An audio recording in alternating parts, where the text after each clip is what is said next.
Bueno, en teoría, ahí está iniciada la grabación. Y vamos a ir entonces.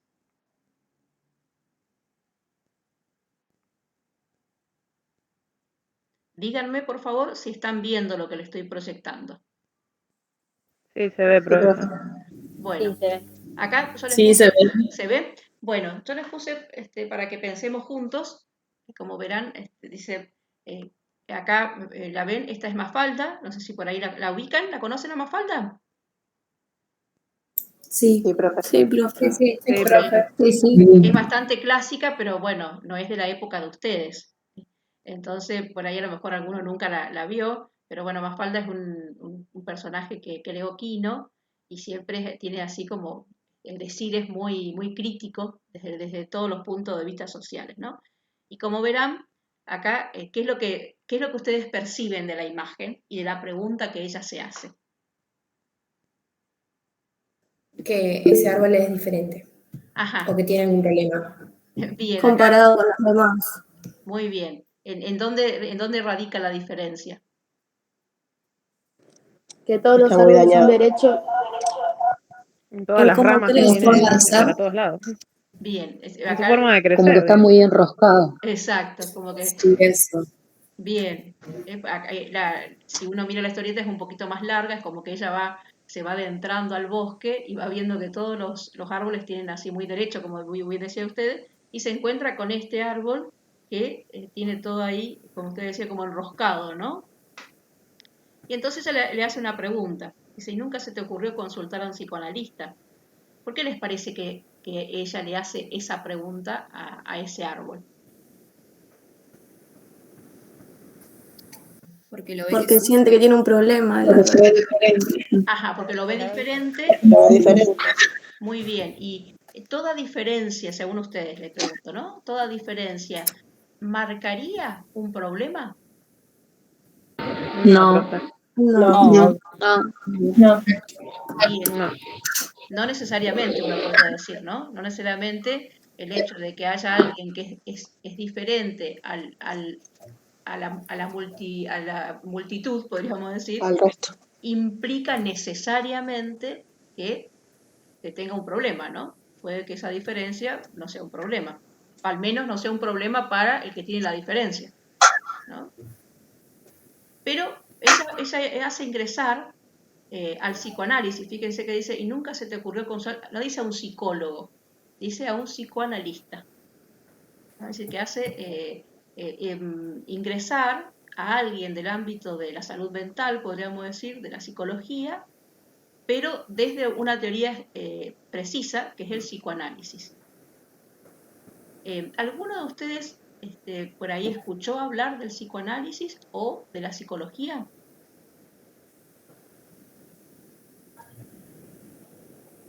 Yo tengo hermana que está estudiando psicología. Ah, bueno, muy bien. Y, Sí, bueno, yo vengo de estudiar medicina 2 años, así que también ajá, nada, todo lo que está en el texto que subiste al Classroom, nada, ya lo tenía un poco visto. bien, bien, Yo Agustina. igual estoy más o menos feminizada porque estudié medicina 2 años y lo de los duelos, todo yo lo había estudiado también. Todo lo Bien, de Freud. bien, así que seguramente lo van a poder fácilmente ir o al menos profundizando, ¿no? ¿Y alguien más por allí? A lo mejor escuchó hablar algo de la psicología.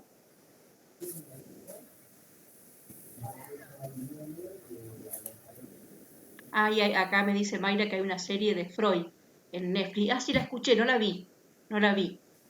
Creo que cuenta algo de la vida de Freud, una cosa así, pero la verdad que no la vi, ¿no? Yo leí un libro de psicoanálisis, pero Ajá, no me acuerdo el nombre, así lo leí hace bastante. mira, bien. Ahí alguien dice algo que fui a psicoanálisis.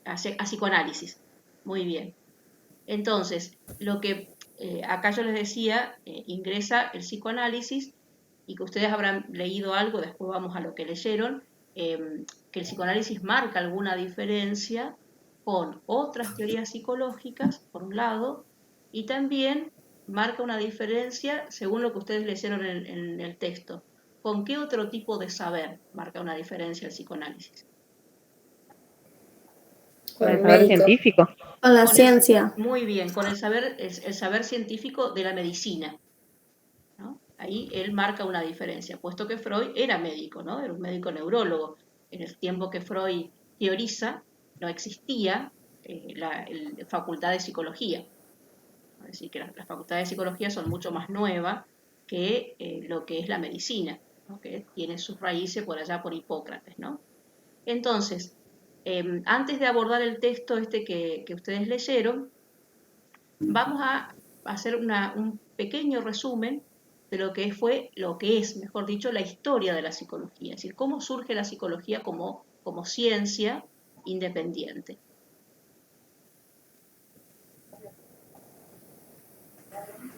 Ahí están viendo, chicos, las diapositivas porque volví a compartir.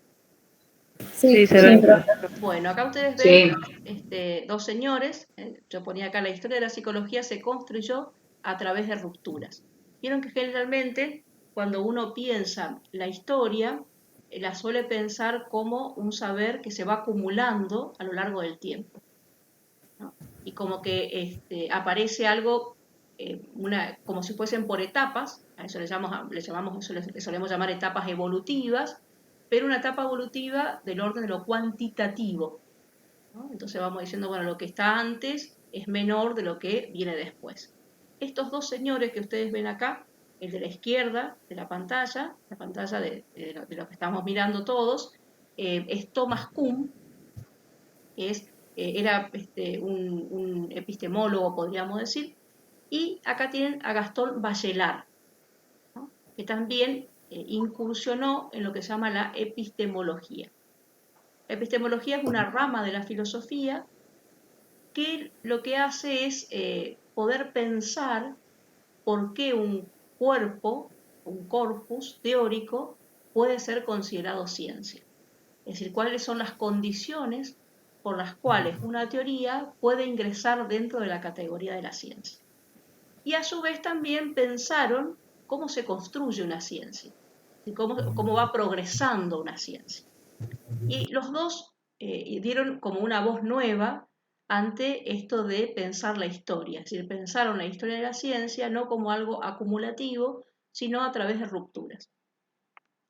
Entonces, Thomas Kuhn, que ustedes lo tienen ahí a su izquierda, dice que la ciencia va progresando a partir de lo que él llama rupturas de paradigma. ¿Qué significa eso? Un paradigma siempre es un modelo teórico en este caso, desde el cual uno puede interpretar y significar la realidad. Entonces él dice que una ciencia pasa de un estadio a otro a partir de la ruptura de un paradigma. ¿Cómo lo piensa? Él dice que hay un modelo, un conjunto de teoría que explican la realidad, pero en un determinado momento ese paradigma no puede explicar algo que emerge como nuevo. Y entonces, al no poder explicarlo, entra en crisis y a partir de esa crisis después se construye otro paradigma, es decir, otra teoría que incluye a ese elemento nuevo que no podía explicar el anterior. Entonces entraría dentro de lo que él le llama la ciencia normal, pero a su vez ese paradigma luego va a entrar de nuevo en crisis y así sucesivamente. Es decir, que el progreso de la ciencia siempre va a ser a partir de ruptura de paradigma, no de continuación de paradigma, sino de rupturas de paradigma. En el caso de Bachelard, lo que va a tener en cuenta para que una ciencia pase de un estadio a otro son lo que él llama el obstáculo epistemológico. Él lo que aborda es más bien las condiciones psicológicas por las cuales se pasa de un estadio a otro. Y cuando dice obstáculo epistemológico, lo que está diciendo es que muchas veces el avance de la ciencia se ve impedido por esas condiciones psicológicas que producen un obstáculo para poder seguir adelante, para poder seguir interpretando la realidad. Entonces, cuando se advierte de que hay alguna de estas condiciones psicológicas, por ejemplo, puede ser un prejuicio, puede ser ciertas percepciones erróneas que las personas tienen.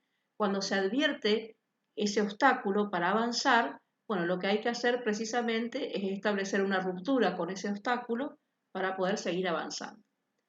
Tanto uno que habla de la ruptura de paradigma como el otro que habla de la ruptura de ese obstáculo epistemológico, piensan el avance de la ciencia a través de estas crisis, podríamos decir, ¿no? Entonces, esto nos sirve como para poder pensar cómo fue la historia de la psicología. Si la historia de la psicología fue también así, a través de rupturas que se fueron haciendo. ¿Alguna pregunta a través de lo que estaba diciendo? ¿Les queda claro la mirada que tienen? Yo pongo un ejemplo que se suele... Olivia. Sí, estaba, no, pero no, porque me perdí mientras decía lo de Bachelard, pero después lo leo a lo que él plantea y ya. No, lo ya me va reitero si quedando. querés, Olivia. Él hablaba de el concepto que él incorpora es obstáculo epistemológico. Bien, Ese obstáculo perfecto. epistemológico él dice que son internos, es decir, son Bien. condiciones psicológicas que la persona tiene que no le permite avanzar hacia algo nuevo. Ah, ok, es de uno mismo, no para el otro, perfecto. Claro, sería como si acá por supuesto siempre hablan de comunidades científicas, como que empiezan a ver que hay algo nuevo que no se puede explicar, pero vieron que como esto lo decía Bachelard, ¿no? Pero vieron que muchas veces a todos nos da miedo lo nuevo. Entonces, Sí. sin darnos cuenta, muchas veces no producimos cambio, y piénsenlo en la vida de uno. Muchas veces uno no produce cambio en su propia vida porque conscientemente eso nuevo le produce cierto temor. Entonces se queda en el mismo Ujú. lugar. Cuando Bien. advierte que en realidad hay cosas que le dan miedo, entonces cuando puede decidir avanzar. Entonces él dice que muchas veces la ciencia es así, que tiene algunos prejuicios, puede ser, o algunas percepciones erróneas, de las cuales no lo advierte, y entonces se queda como estancada. Cuando los logra advertir de eso, entonces ahí sí puede romper con eso, ese obstáculo que tenía para poder avanzar. Bueno, muchísimas De gracias. nada, Olivia. Ustedes córtenme, chicos, no hagan, no sé, lo que no entienden me cortan y me preguntan. Le iba a poner, se suele poner un ejemplo muy clásico para pensar tanto en uno como en el otro. No sé si ustedes recuerdan, quizás o lo han visto en la escuela secundaria, que en la Edad Media se pensaba que el centro de todo el sistema, del sistema del universo, era la Tierra. A eso se le llamó teoría geocéntrica, ¿no? Entonces la Tierra estaba en el centro y todos los demás planetas giraban alrededor de la Tierra. Hasta que vinieron algunos científicos y dijeron, no es así. La Tierra no está en el centro. Lo que está en el centro de todo el sistema planetario es el Sol, ¿no? A eso se le llamó teoría heliocéntrica. Helio sería de Sol, ¿no? Entonces, ese cambio de la Tierra en el centro a pasar a que el Sol era el centro y la Tierra era un planeta más dentro de todos los otros planetas, supuso un cambio profundo.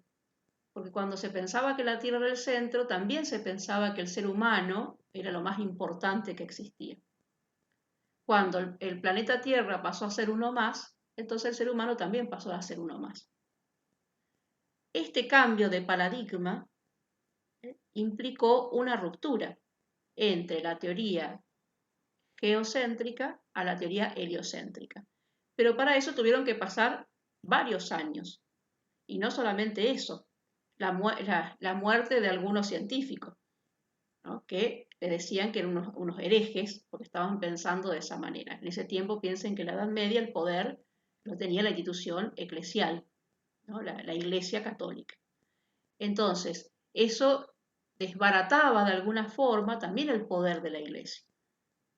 Entonces, los cambios, las rupturas que se dan, a veces implica todo esto difícil, ¿no?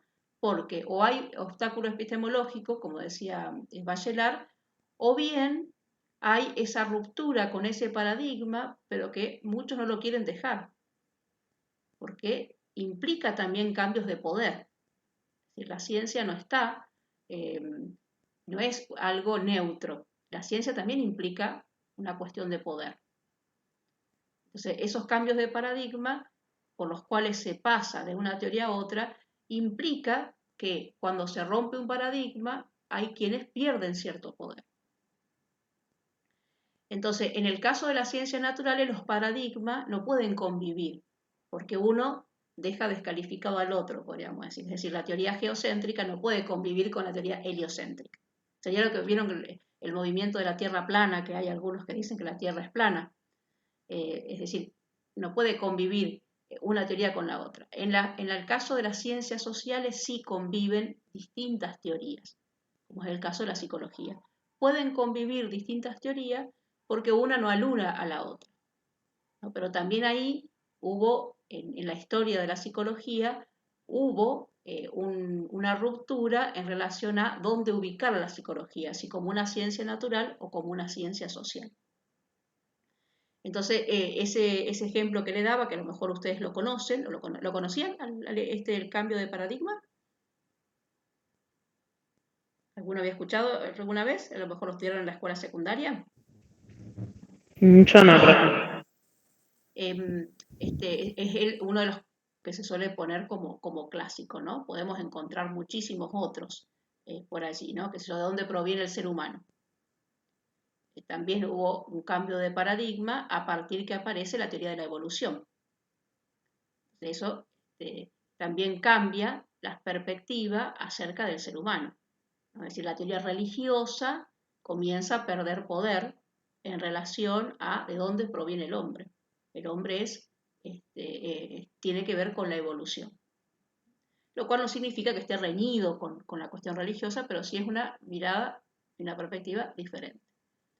Entonces, a eso se refieren estos autores, donde van a pensar las cuestiones como rupturas, como discontinuidades y no como continuidad. Es decir, el progreso de la historia no es a partir de la continuidad, sino a partir de discontinuidades, a partir de rupturas que se van dando.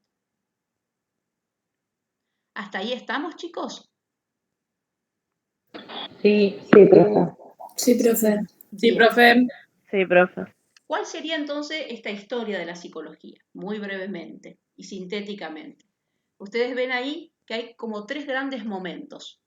Lo que se puede llamar la psicología precientífica o filosófica, que va desde los inicios, podemos decir, desde los inicios de la filosofía, que ocurrió por allá por el siglo VII antes de Cristo en Grecia, la filosofía occidental estamos hablando, hasta la Edad Media y inclusive parte por ahí de la moderna, pero sobre todo hasta la Edad Media. Después aparece una parte que dice la psicología fundacional del siglo XIX, con lo cual acá ya le está dando la pauta. Si tenemos que poner un momento en que la psicología empieza a considerarse ciencia, vamos a decir es el siglo XIX. Y luego se va a hacer una ruptura también y comienzan a aparecer lo que se denominan los sistemas psicológicos contemporáneos, es decir, aquellos que tenemos hoy y que están vigentes hoy. ¿Cuál sería o cómo fue el transcurso de la psicología en lo que se denominó la psicología precientífica o filosófica? La tenemos que poner articulada a tres cosmovisiones filosóficas. ¿Qué entienden ustedes? Le pregunto, a ver, por cosmovisiones. ¿Escucharon alguna vez esa palabra? No, profe. No, profe. Fíjense que tiene, podemos decir, como dos vocablos. Cosmos por un lado, visiones por el otro. Visiones le debe sonar, ¿no? Cuando uno dice yo tengo la visión de esto, es una perspectiva, una mirada, una interpretación sobre algo. cosmo, que viene del griego, significa orden. Entonces, cuando hablamos de cosmovisiones filosóficas, estamos diciendo un modo de interpretar la realidad, un modo de interpretar cómo está ordenada, por eso cosmo, ordenada la realidad. A lo largo de la historia hubo tres grandes modos de pensar ese orden de la realidad. El primero que ustedes ven ahí, que dice, fue de la época clásica de los griegos, de aquellos filósofos que alguna vez ustedes quizás escucharon, Platón, Aristóteles. ¿Lo escucharon alguna vez a estos filósofos? Sí, profe. Si vieron algo de filosofía. Bien, a eso se le denominó la filosofía clásica, ¿no? Pero toda esa época era cosmocéntrica, es decir, el centro de la reflexión era el cosmos, el orden que había en el universo. Y el ser humano formaba parte de ese cosmos. Entonces, ¿qué tiene que ver la psicología en esa filosofía? Y bueno, se piensa también al hombre como parte de ese cosmos, pero comienzan a pensar estos filósofos, Platón y Aristóteles, que el hombre tenía algo que los otros seres vivos no tenían. Y ese algo es lo que ellos denominan el alma, que en griego se pronuncia psique.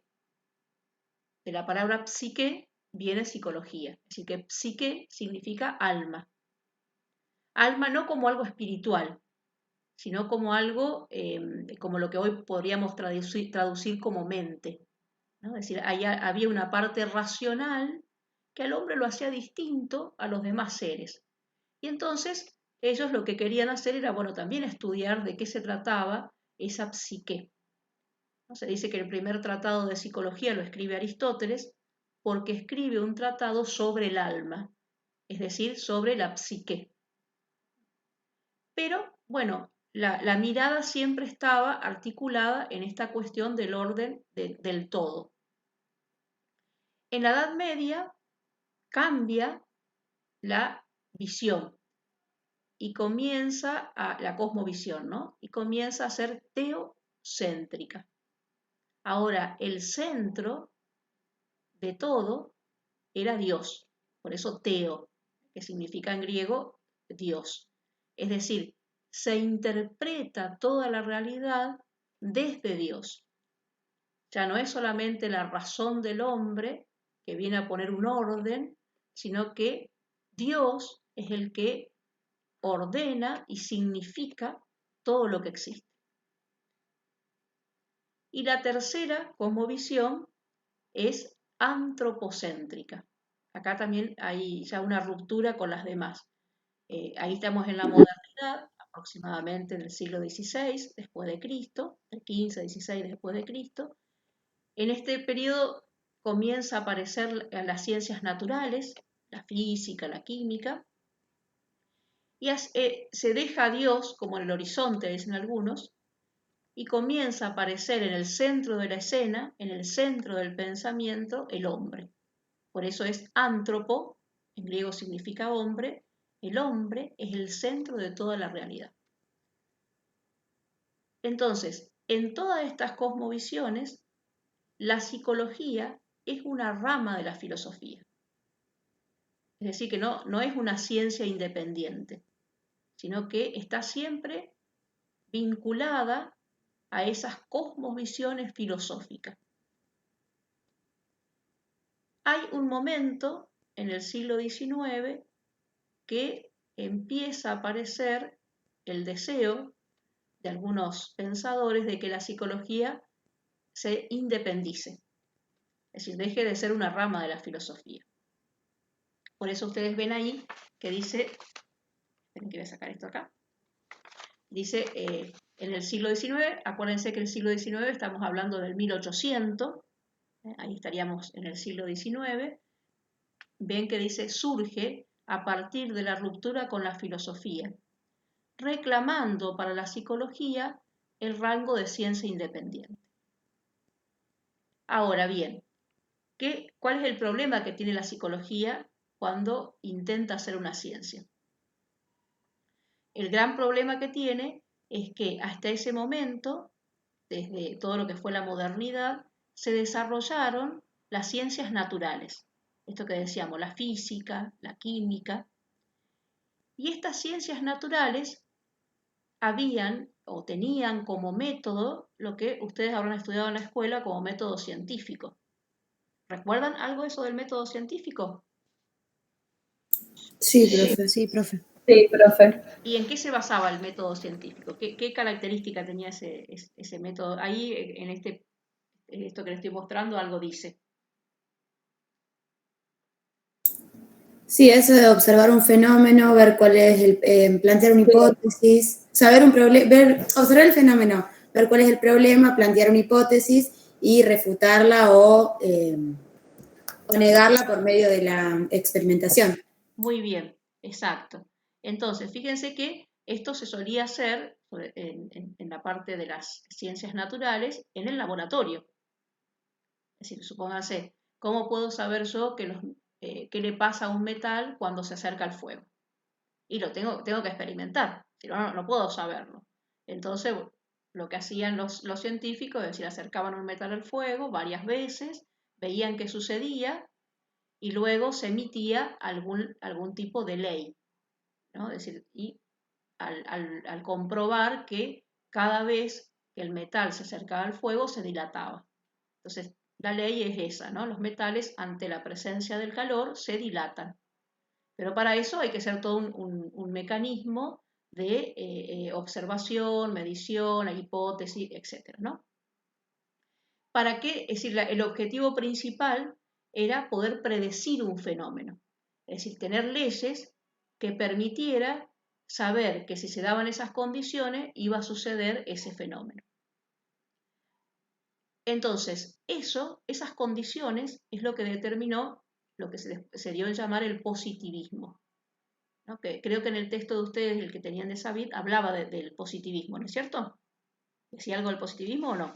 Sí, lo Sí, mencionaba. lo nombraba. Lo Sí. nombraba al menos, ¿no? Entonces, el positivismo era fundado por Augusto Comte, un científico francés, que decía, bueno, para que una teoría sea una ciencia, tiene que tener un objeto de estudio y capaz de ser observado, medido, experimentado y a partir de eso poder establecer leyes que permitan la predicción de ese fenómeno. Teniendo en cuenta que toda ciencia tiene un objeto de estudio y un método. El método siempre es el camino para estudiar el objeto. Ahora, entonces, cuando la psicología tiene la pretensión de ser una ciencia, de alguna forma es como que le dicen, si querés ser ciencia, tenés que adoptar el método de las ciencias naturales. No hay otro método para hacer ciencia. Y en algunas cosas se le complicó a la psicología, porque indudablemente no es lo mismo trabajar con un metal que trabajar con una persona. Poner a una persona en un laboratorio y experimentar con una persona se puede hacer, pero dista con cuestiones éticas. Entonces, ¿cómo hacemos para poder estudiar la psique del ser humano que no se observa, porque nadie puede ver la psique, ¿no? La psiquis, que es interna, o la mente, si ustedes quieren? ¿Cómo podemos hacer para poder observarla, para poder tener esa cuestión de experimentación? Y entonces ahí se le arma un gran conflicto a la psicología.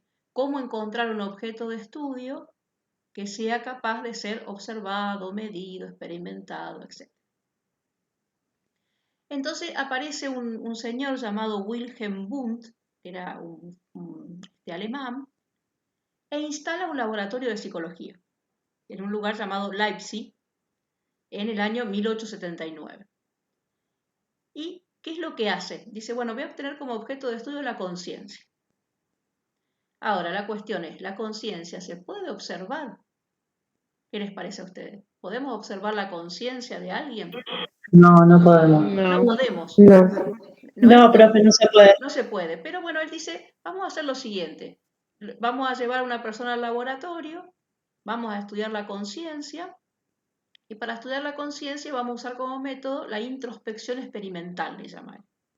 Vieron que la introspección significa una autorreflexión, ¿no? Una mirada interna de lo que sentimos, de las emociones, etc. Entonces, dice, mientras lo ponemos en una situación de experiencia, le vamos a ir pidiendo que conteste determinadas preguntas. Por eso se llama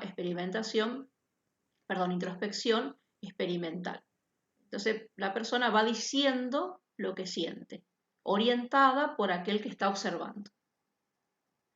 Y ese es el momento en que se pone la psicología como ciencia, porque empieza a experimentar sobre estos fenómenos, de estos elementos de la conciencia. Vienen otros y dicen, bueno, no, pero la conciencia, como ustedes decían, siempre lo que la persona va a poner, supóngase que haya un formulario para poder escribir, siempre va a ser subjetivo y la ciencia tiene que ser objetiva. Entonces vamos a trabajar con otro objeto de estudio. Y aparece allí el conductismo, porque la conducta sí puede ser observada. Pero el conductismo ya pasa a ser un sistema psicológico contemporáneo, es decir, que cuando empieza la psicología, por un lado hay una primera ruptura, podríamos decir. La psicología rompe con la filosofía. Esa es la primera ruptura con este señor llamado Wundt. Y después aparece una segunda ruptura que tiene que ver con la aparición de estos sistemas psicológicos contemporáneos, pero en esta segunda ruptura se toman dos caminos.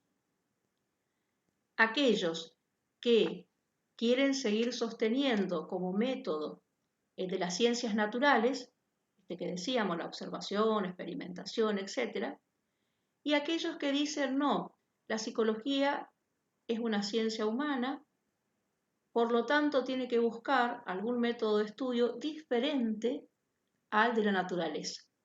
Entonces ahí es como que se dividen las aguas, podríamos decir, ¿no? Por eso, fíjense que acá dice, a partir del siglo XX se intenta una ruptura con los conceptos teóricos y metodológicos de la psicología del siglo XIX, es decir, con esta que estábamos diciendo acá. Aparecen entonces los tres grandes sistemas psicológicos contemporáneos, que son el psicoanálisis, el conductismo y la teoría de la Gestalt. ¿Alguna vez sintieron hablar? Bueno, del psicoanálisis estuvimos hablando hace un ratito, pero del conductismo y la teoría de la Gestalt. ¿Sintieron decir algo? Yo no, profe. ¿No? No, profe. Bien, son A tres. mí me suena del secundario, No, pero profe. realmente no recuerdo. En el secundario sintieron. Yo sí. Bien, los que tuvieron psicología seguramente algo con los profes habrán estado pensando esto, ¿no? Son tres sistemas, son tres teorías psicológicas que siguen vigentes en la actualidad. Entonces, dejemos al psicoanálisis que después ustedes me van a decir lo que leyeron. El conductismo ahora también se lo asocia con otra teoría llamada cognitiva, ¿no? Que surge después, por la década del 60, 70 aproximadamente. Se unen, actualmente están como unidas. Entonces el conductismo son aquellos que se inició con Watson, son aquellos que dicen que el objeto de estudio de la psicología tiene que ser la conducta, porque la conducta sí puede ser observada, puede ser, se puede predecir, dicen, ¿no? Una conducta. Entonces vamos a tener como objeto de estudio a la conducta y el método de estudio va a ser la observación. Entonces se pueden estudiar los comportamientos del ser humano. Les pongo algún ejemplo para que vean cómo se aplica. Cuando ustedes van a un supermercado grande, e ingresan, ¿qué es lo primero que tienen? ¿Qué es lo primero que se les ofrece? ¿Cuáles son los productos primero que se les ofrecen y cuáles son los últimos que están?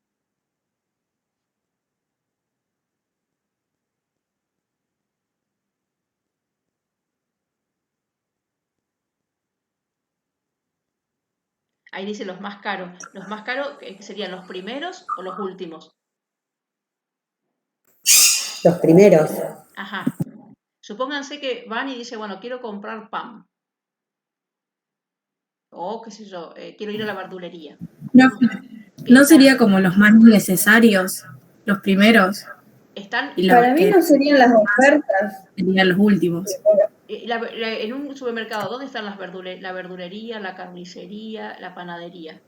Al A lo principio, último. Al fondo. al fondo, generalmente Al final. estamos hablando de un supermercado grande, ¿no? A lo mejor de un mercadito chiquitito, ¿no? ¿Y por qué? ¿Por qué les parece que ahí varios dicen al fondo? ¿Por qué estarán al fondo y no decir al principio si es lo que yo estoy buscando y sería más rápido? Porque voy, compro y me voy. Porque no son de primera necesidad. No, pero estamos hablando de la O carne.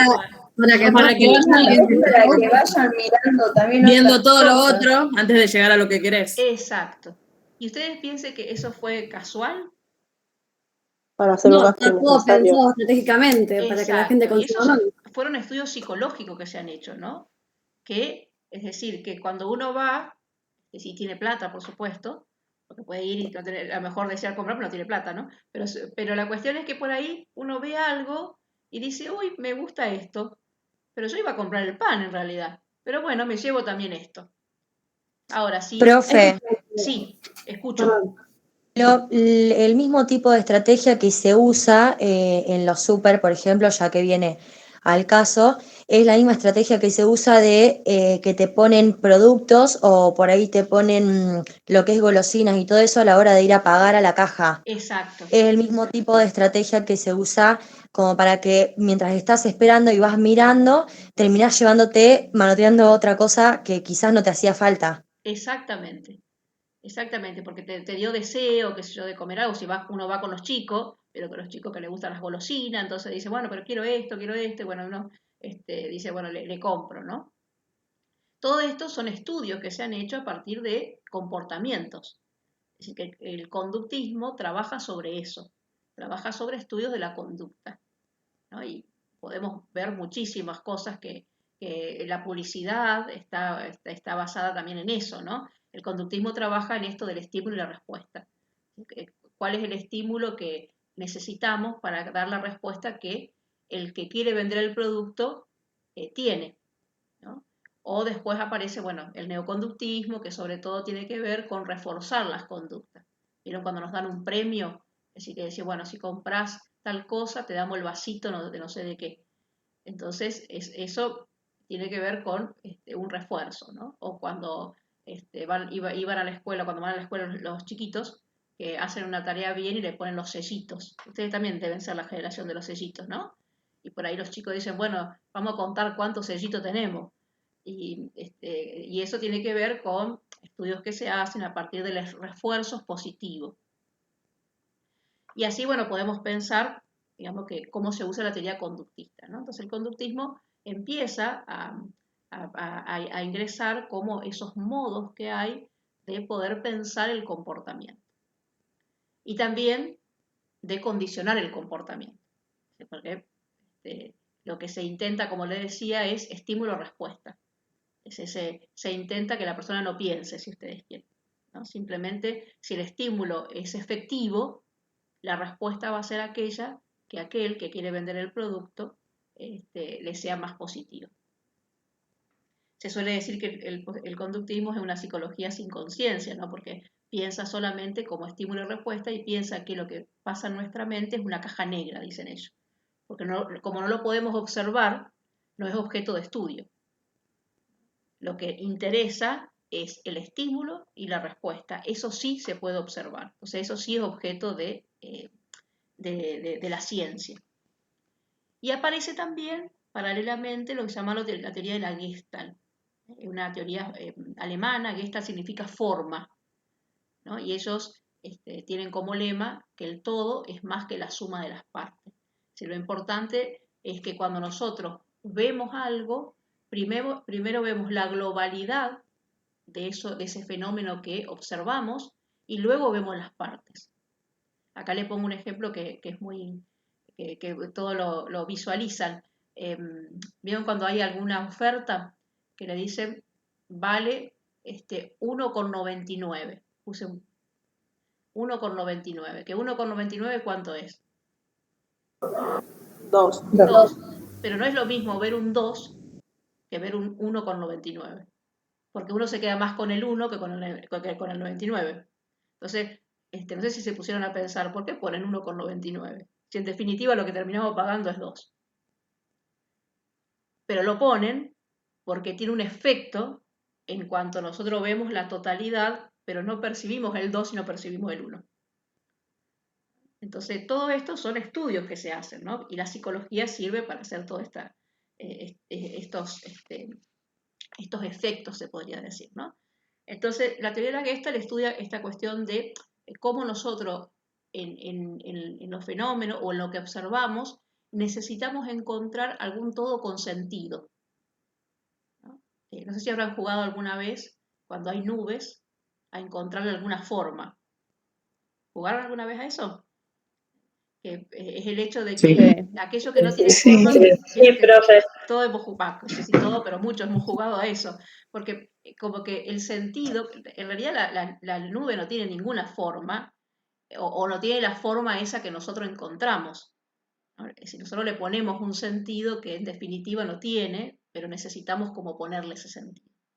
Pero bueno, la teoría de la Gestalt trabaja mucho acerca de eso, ¿no? Le llama las leyes de la percepción. Se estudia las leyes de la percepción, aquellas leyes con las cuales nosotros percibimos la realidad.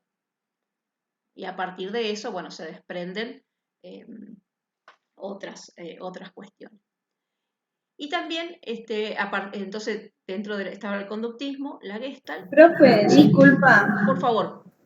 Yo no estoy viendo lo que vos estás No, porque ahora poniendo ahí en la pantalla. ahora estoy viéndolo a ustedes, yo lo saqué un ratito. Ah, bueno. Lo tengo así al margen acá, porque como era la misma que estábamos viendo, por eso la saqué. Chicos, Bueno. entonces, Gracias. no, por favor, Agus. Entonces, estas son teorías, fíjense que en la actualidad estas teorías siguen vigentes para esto que les decíamos, porque muchas veces se hacen estudios en relación a lo que percibimos, a nuestros comportamientos, etc. Y a su vez siguen vigentes en lo que es la práctica terapéutica, ¿no? Uno puede ir a un psicólogo que es conductista, puede ir a un psicólogo que es gestáltico, puede ir a un psicólogo cognitivo o cognitivo-conductual. Vieron que generalmente en las terapias cortas, esas que se les llaman terapias cortas, son las que generalmente hacen los cognitivo-conductual. Que hay gente que dice, bueno, tengo una fobia y necesito una terapia corta, y entonces uno acude a alguien que trabaja desde ese lugar y le dice, bueno, vamos a venir 8 sesiones y en esas 8 sesiones vamos a trabajar para que ese síntoma de fobia no sea un obstáculo para poder estar en la vida. Y aparece también el psicoanálisis, pero el psicoanálisis marca una diferencia con todas estas teorías que le estaba diciendo, con el conductismo, con la Gestalt, con la cognitiva, con la sistémica, después van apareciendo otras, ¿no? ¿Cuál es la gran diferencia entre el psicoanálisis y todas estas teorías que decíamos? Y ahora les pregunto a ustedes, que son los que leyeron, ¿cuál les parece que es la gran diferencia que introduce, mejor dicho, Freud, que marca una ruptura con lo que se venía pensando en psicología hasta su teoría? Yo creo, profe, que la diferencia es que él empezó o sea, cambió la visión y empezó a interesarse en lo del inconsciente. Muy bien, exactamente. Es decir, que Freud incorpora. O sea, dejó de centrarse, claro, dejó de centrarse en lo que está a la vista y empezó a tratar desde otro aspecto que es desde el inconsciente, que no se venía haciendo.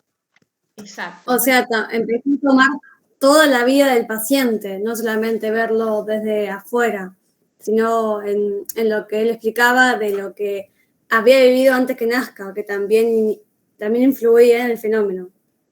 Bien. ¿Y cómo sería esto? No sé cómo te dicen, María, Jazmín. Jazmín. Jazmín, ¿cómo sería, Jazmín, esto aún antes que nazca? ¿Cómo lo pensás a eso? en una parte del texto decía que antes que, o sea, en las vivencias de las personas pueden traer como consecuencias lo que, no sé cómo explicarlo, pero estaba en el ejemplo del texto. ¿Cómo te salga? Como que la persona también se forma con lo que antes que vivió, por lo que oyó, por lo que le contaron, que también forma parte de su vida eso, que se basa en eso también, en lo que no vivió. Exacto. Ahora después eso lo vamos a ver en otro texto, por eso te decía cómo lo habías pensado, que tiene que ver con cómo un hijo o una hija fue deseado, fue esperado, fue soñado, ¿no? Es decir, que todo eso ya, aun cuando todavía a lo mejor no fue concebido, y todo lo que se dijo acerca de ese niño o esa niña que está en ese lugar, ¿no? En ese lugar del deseo de sus papás. Que no es lo mismo si no sucedió eso. Si ese hijo no es deseado, ni esperado, ni soñado, ¿no? Va a tener un efecto en la psiquis totalmente distinta.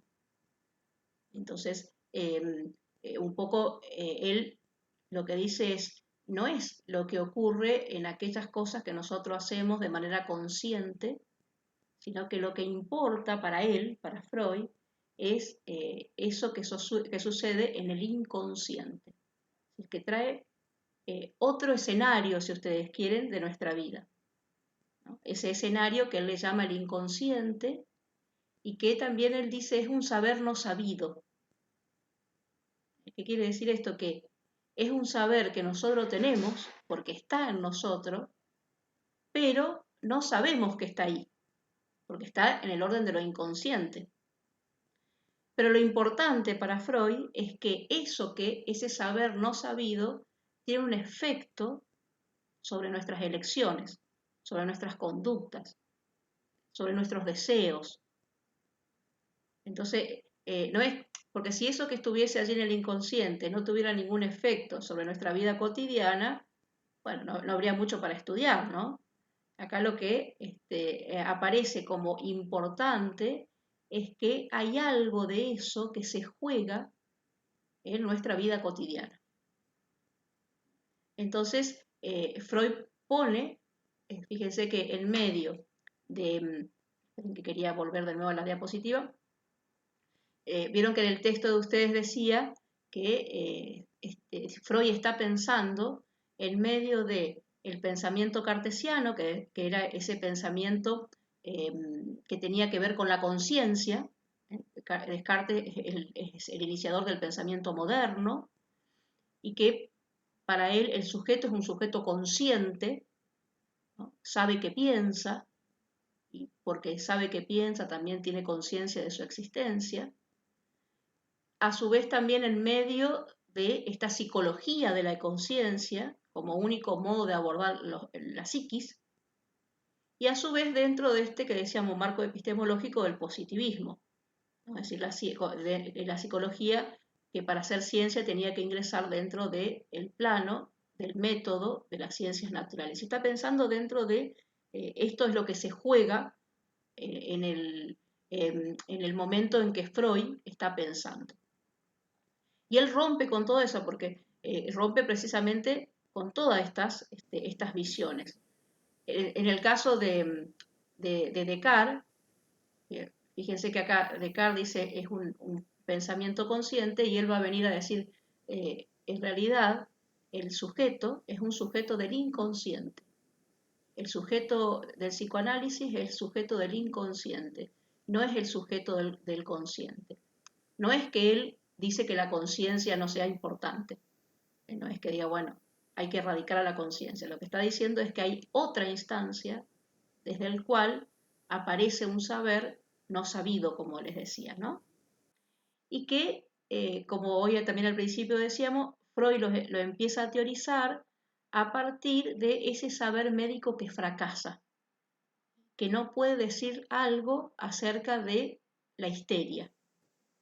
Cuando Freud intenta, los primeros pacientes de Freud tenían que ver con la histeria. Cuando hay un fracaso acerca de el saber médico en relación a la histeria, Freud dice algo diferente tenemos que empezar a pensar. Y ahí es cuando él incorpora esta cuestión de que en la histeria había una sintomatología en el cuerpo que era producto de lo que estaba reprimido en el inconsciente. Y esto es lo último que digo porque veo que esa es la hora y no quiero sacarle tiempo. Vieron que la sintomatología de la histeria en los tiempos de Freud, o la histeria se suele presentar de manera distinta, pero en los tiempos de Freud era que, por ejemplo, aparecía una mujer que tenía paralizado una parte del brazo. Y se le hacían estudios neurológicos y no había absolutamente nada que pudiera explicar por qué había una parálisis en el brazo. Es decir, que del orden de lo fisiológico no había nada. Pero la mujer no podía mover el brazo. Entonces Freud dice ahí, el médico no podía hacer nada, no podía decir nada. Tenemos que pensar que hay otro modo de poder pensar esto. Y entonces ahí es cuando él empieza, en esto que el texto decía, empieza a aparecer la palabra, ¿no? La escucha de aquel que algo tenía que decir. Y no solamente de algo que tenía que decir, de lo que decía, sino quién lo decía y cómo lo decía. Entonces empieza a aparecer la subjetividad de ese sujeto. Ya no era solamente un cuerpo que estaba enfermo, sino que había algo del orden individual y singular de ese sujeto padeciente. Y ahí aparece, bueno, la construcción de todo lo que después se denominó el psicoanálisis. Quiero cortar acá porque ya son y 21. La clase que viene seguimos con lo que nos falta y les voy a dejar algún texto más. ¿Alguna pregunta que quieran hacer dentro de esto que estábamos diciendo?